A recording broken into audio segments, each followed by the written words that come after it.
Good afternoon, dear students. Today we are going to discuss about DNA manipulating enzymes. DNA manipulating enzymes, also called as DNA modifying enzymes, are required for recombinant DNA technology experiments, or what we call as genetic engineering experiments. Okay. Why do we require DNA manipulating enzymes in recombinant genetic engineering experiments? Because in almost all the genetic engineering experiments, we need to prepare recombinant DNA. Here I have written rDNA, okay? The letter R stands for recombinant. So we need to prepare recombinant DNA molecule, okay? And for that, for preparing the recombinant DNA molecule, the DNA to be cloned as well as the vector DNA needs to be cut at a specific site or at a particular point. And then it has to be joined in a particular manner.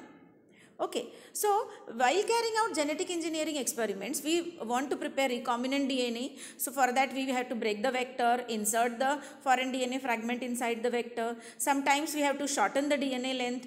The DNA sometimes need to be lengthened. We have to copy the foreign DNA. Okay, and for all these purposes we require sometimes we have to modify the terminal groups also. Okay, at the 5' end or at the 3' end we have to modify the terminal end groups also, and for all these purposes we require DNA manipulation, and for that we require DNA manipulating enzymes in purified forms. Okay, see, in all the bacteria DNA replication takes place, transcription translation takes place, and all the enzymes required for transcription, translation, DNA replication are present in the cell itself. But in genetic engineering experiments, we are carrying out the experiments in laboratory, in test tubes, in vitro, and for that purpose we require purified DNA manipulating enzymes. Okay. So, to lengthen the DNA, to shorten the DNA, to cut the DNA, to modify the DNA, okay, to prepare recombinant DNA, we require DNA manipulating enzymes. See, DNA manipulating enzymes have been classified into 5 basic classes, okay, for manipulation of DNA. What are those?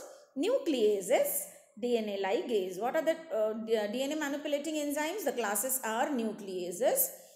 Second class, DNA ligases. Number 3, polymerases. Number 4, enzymes modifying the ends of the DNA. Okay. And topoisomerase. Topoisomerase sometimes is put under the 4th class itself, that is enzymes modifying the ends of the DNA. Okay. So we have to study all the 5 classes of DNA manipulating enzymes. Let us first study about nucleases. What nuclease do? Nucleases, as the name suggests, it breaks the nucleic acid. It degrades the nucleic acid. So, nucleases degrade the DNA molecule. Okay. Now, those nucleases which break the DNA are called as DNAs, and those nuclease enzymes which break the RNA are called as RNAs, ribonucleases or deoxyribonucleases. Okay. So, some nucleases specifically break the DNA and are in short called as DNAs or deoxyribonucleases, and which break the RNA are called as RNase enzyme or ribonuclease enzymes. Now, there are 2 different kinds of nucleases, exonucleases and endonucleases. As the name suggests, exonuclease will cleave the DNA from the outer ends, either from the 3' or 5' end, or from both 3' or 5' end. One by one nucleotides will be removed by the exonuclease enzyme. And as the name suggests, endonuclease will break the DNA in between, in somewhere within the DNA. Okay. So now let us discuss about what is exonucleases. Exonucleases remove nucleotides one at a time from the end of the DNA. Okay, they remove nucleotides one at a time from the end of the DNA. The main difference between exonuclease lies in the number of strands they degrade. When a double-stranded DNA molecule is attacked, how do they degrade the DNA? Like BAL31, right? Prepared from the organism Bacillus amyloliquefaciens 31. This enzyme removes nucleotides from both strands of the double-stranded DNA molecule. That means it will remove nucleotides both from 3' end okay, as well as 5 prime end from both the strands of the DNA molecule. It will not attack only the single strand. Then the next one is E. coli exonuclease 3. It removes nucleotides only from 3 prime end of the double stranded molecule. Lambda exonucleases removes nucleotides only from the 5 prime end. Okay, so depending upon whether the exonuclease cleaves both the strands of the DNA molecule from the end, or whether it removes nucleotides from only 3 prime end or from 5 prime end, they are variously classified. Okay, and now you can see here in the first figure, okay, this is the double stranded DNA, okay, showing hydrogen bonds. The balls are representing the nucleotides, and the nucleotides are joined by phosphodiester bond. Okay, so when it is attacked by a exonuclease enzyme, you can see here these are the nucleotides that are removed from the both 5 prime end as well as from 3 prime end. Okay, as long as the enzyme will be there along with the DNA, one by one the nucleotides will be removed from 5 prime end and 3 prime end, and the length of the main DNA molecule will become shorter and shorter.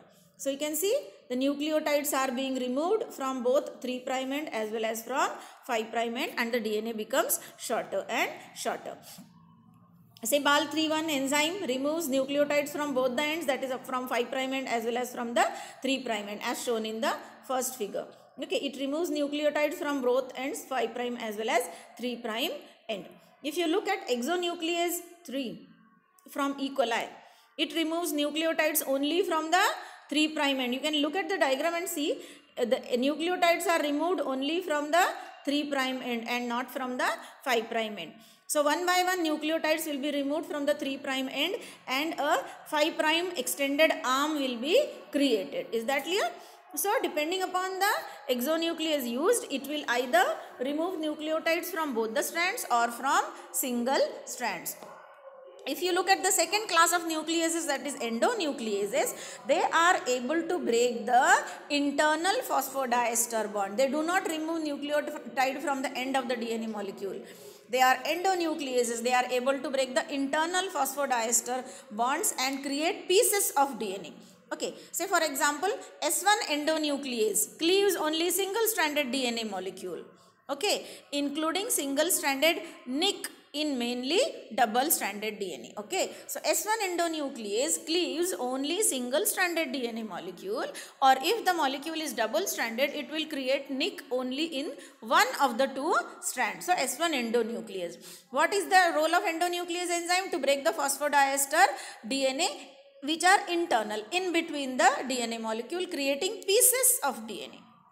Okay, then another one is DNase 1, deoxyribonuclease 1. It cleaves both single as well as double stranded DNA. Now, there are a special group of enzymes called as restriction endonuclease. This topic we are going to study in detail in our syllabus, but in the next coming lectures. Okay, there are a special group of enzymes called as restriction endonuclease which cleave the double stranded DNA. But as the name suggests, restriction. Though they are endonuclease enzyme, they cut the DNA, they cut the internal phosphodiester linkages, but at a specific recognition site. Okay, so it cuts the DNA in between or inside, but at specific recognition site. They are also called as molecular scissors. These enzymes are found in bacteria as well as in archaebacteria and provide a defense mechanism against invading viruses. So, restriction endonucleases provide a defense mechanism against invading viruses. Okay. So, if you look at how endonuclease cleaves, just a brief idea about how endonuclease cleaves. This may be the case with restriction also. Okay. So, it has broken the larger DNA into two pieces because the internal phosphodiester linkages are broken. It can be further broken down into pieces. So, there are certain exonucleases, endonuclease like DNase 1 which breaks both the strands of the DNA, creating pieces of DNA. S1 nuclease will act only on single stranded DNA. Okay. You look at the second figure. Here also you can see that S1 endonuclease first acts on one strand and then it acts on another strand. So at a time S1 endonuclease cleaves only single stranded DNA. If you look at DNase 1, it can cleave both single stranded molecule as well as double stranded molecule. So it acts on single stranded also and it acts on double stranded DNA also. Okay, so S1 endonuclease cleaves only single-stranded molecules, and DNase 1 cleaves both single-stranded as well as double-stranded. Restriction endonucleases are those enzymes which cut the DNA within only at a specific recognition site. Where there is a specific recognition sequence, at that point only it will cut the DNA and create pieces of DNA. So there are various restriction enzymes. We are going to study this in detail, like EcoR1, VAMH1, EcoR2, HIND3, like that. We are going to study this in detail in the coming lectures. Okay, the second class of can say DNA manipulating enzyme is ligases, DNA ligase. As the name suggests, this enzyme is called also as a molecular glue. Okay, it joins. To ligate is to join, to seal. So ligase enzymes seal the gap, seal the nicks that remains. Okay, when a foreign DNA molecule is joined to the vector DNA molecule, and wherever there is a gap, it is sealed. Wherever there is a nick, it is sealed by DNA ligase enzyme. So it's also called as molecular glue. DNA ligase is required to seal the nick that remains in the DNA molecule by forming a phosphodiester bond, also called as molecular glue. The specially used DNA ligase in genetic engineering experiment is called as a T4 DNA ligase. Okay, so T4 DNA ligase is prepared from E. coli cells that are infected with T4 phages. Okay, so T4 DNA ligase is mostly used isolated from E. coli cells infected with T4 phage. It is involved in the replication of phage DNA and is encoded by the T4 phage. Okay, the reaction requires energy which is provided by adding ATP to the reaction mixture. So ligase enzyme is used to seal the gap or nick. See, you can say during DNA repair also, if there is a gap and if new strand is synthesized during repair, there is a discontinuity. You can see a small gap, there is no phosphodiester linkage. So this discontinuity is repaired by DNA ligase by forming a phosphodiester bond.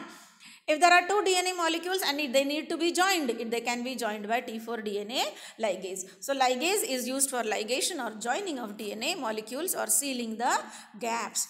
The third class of DNA manipulating enzyme is polymerases. As the name suggests, it is used for polymerizing, synthesis of new strands on the existing DNA template. So DNA polymerase are the enzymes that synthesize new strand of DNA complementary to the existing DNA strand or complementary to the existing RNA template by adding nucleotides, deoxyribonucleotides like DATP, DGTP, like that, or if it is RNA, then ribonucleotides. Okay, so DNA polymerase enzyme synthesizes a new strand on the existing DNA template. So it brings about synthesis, polymerization.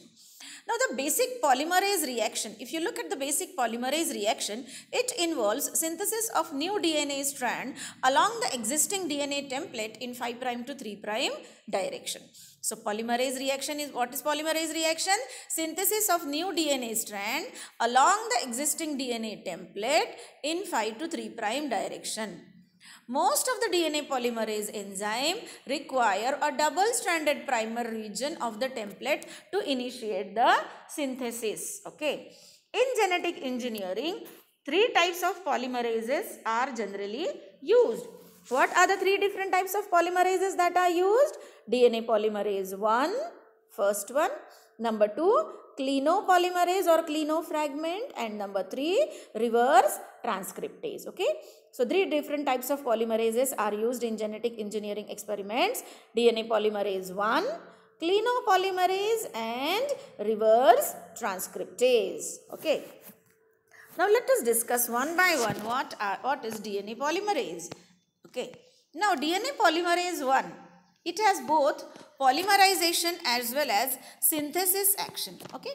DNA polymerase 1 has both synthesis as well as we can say degradation reaction. That means DNA polymerase 1 has dual activity which is performed by different parts of the same enzyme. Okay.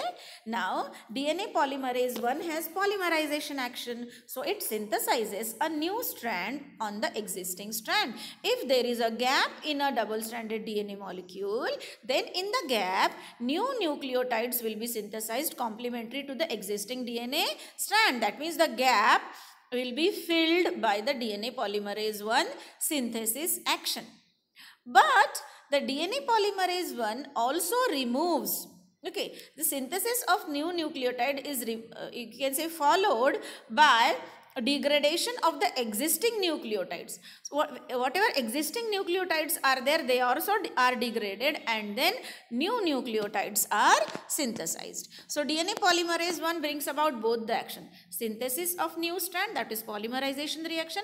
Number 2, degradation of the existing strand, that means nuclease action. So it has both nuclease and synthesis action. It degrades the existing strand, and a complete new strand will be synthesized. The second class of polymerase is clinopolymerase or clinofragment. Now see, it is a part of the DNA.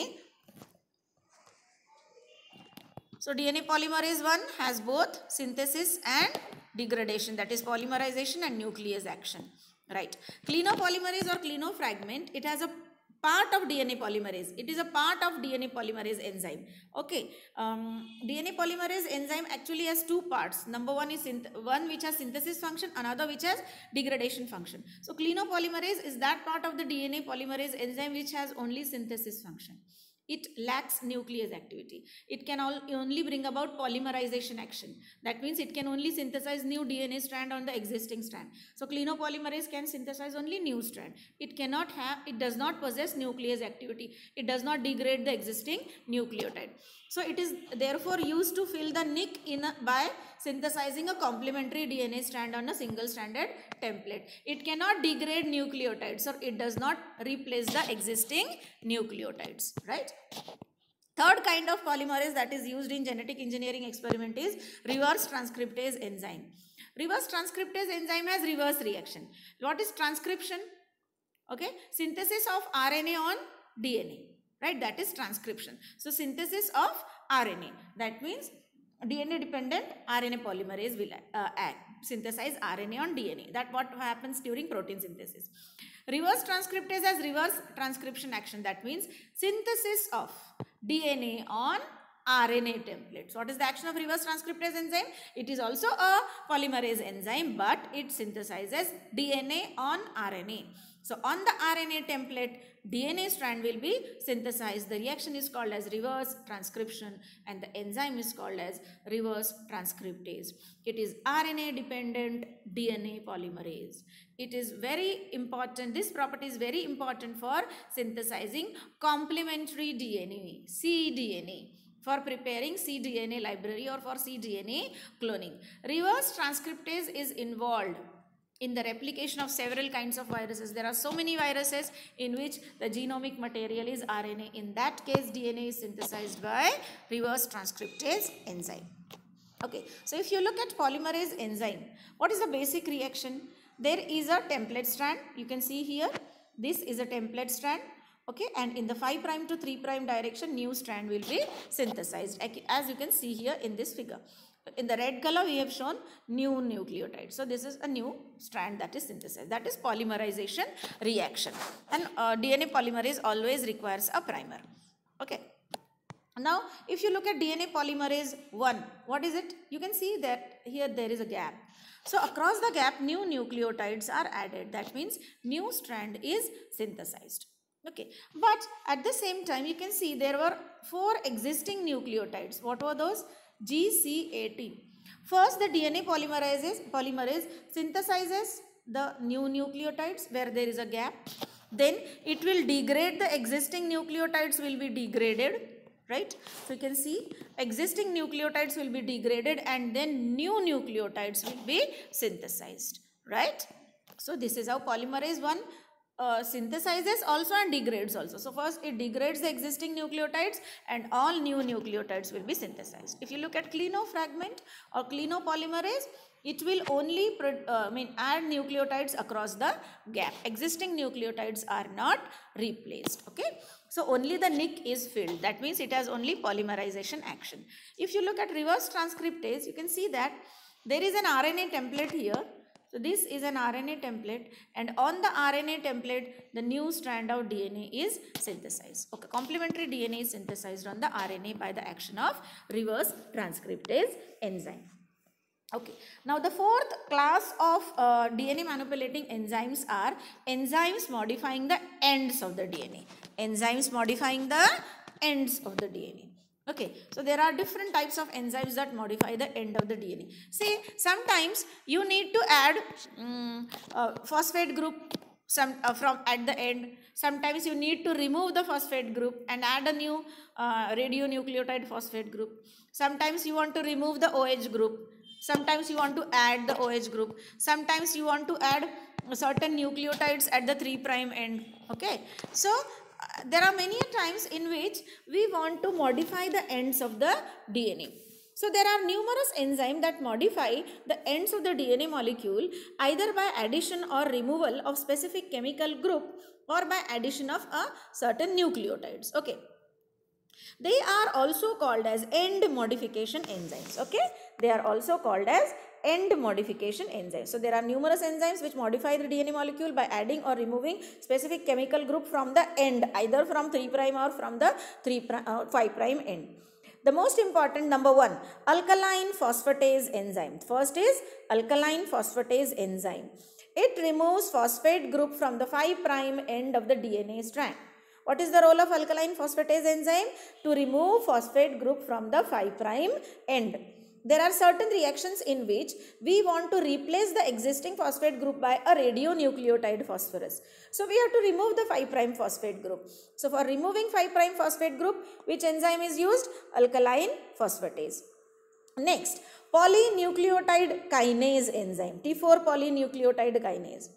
Kinase enzyme adds phosphate group to the 5' end. Okay, so if you want to remove phosphate group from the 5' end, use alkaline phosphatase.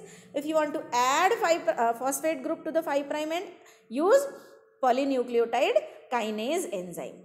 There is one more enzyme also called as terminal transferase enzyme. In brief, or it is also actually terminal deoxynucleotidyl transferase. Terminal deoxynucleotidyl transferase, simply called as terminal transferase.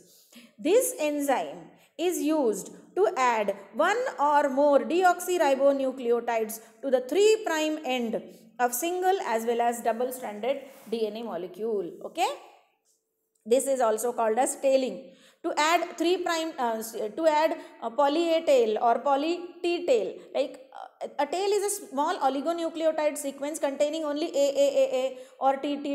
So poly A tail or poly T tail needs to be added to the 3' end during certain cases of genetic engineering experiment when we have a blunt ended DNA. Okay, so to add the polynucleotide tails like poly A tail or poly T tail or whatever to the 3' end, we use the enzyme terminal transferase. Okay, so the enzymes that modify the ends of the DNA are terminal transferase enzyme to add poly A or poly T tail. Okay, at the 3' end, there is polynucleotide kinase enzyme which will add the phosphate group, alkaline phosphatase enzyme which will remove the phosphate group from the 5' end.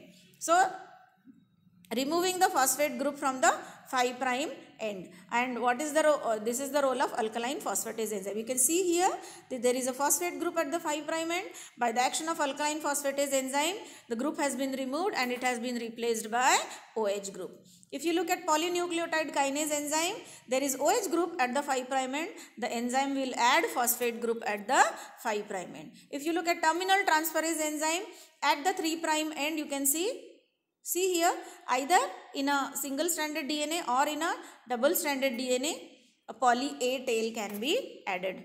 So here you can see tails have been added at the 3' end, which is required in certain experiments.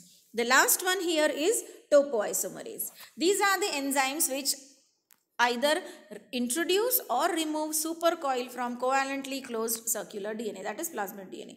So topoisomerase are actually, they can relax the supercoils or they can introduce the supercoils in the DNA molecule and bring about change in its conformation. So topoisomerase is sometimes used to relax the supercoiling in the DNA molecule. So that is all about DNA manipulating enzymes.